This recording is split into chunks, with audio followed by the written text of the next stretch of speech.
This is the Canadian Pacific Railroad swing bridge.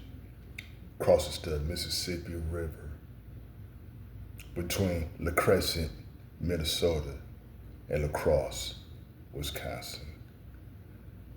You see the train is going over this bridge.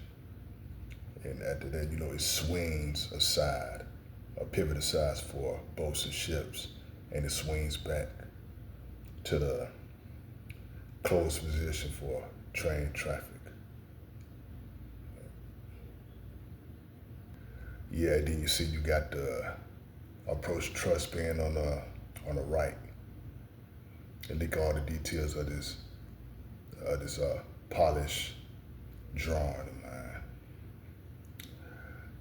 Yeah, it's a 407-7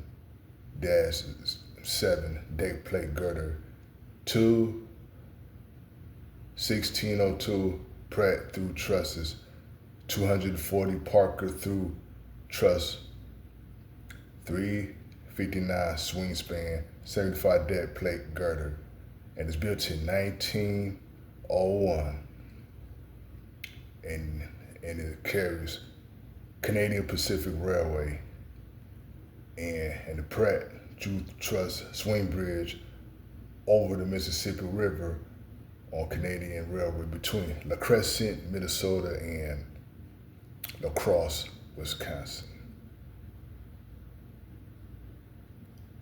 And it's still in service.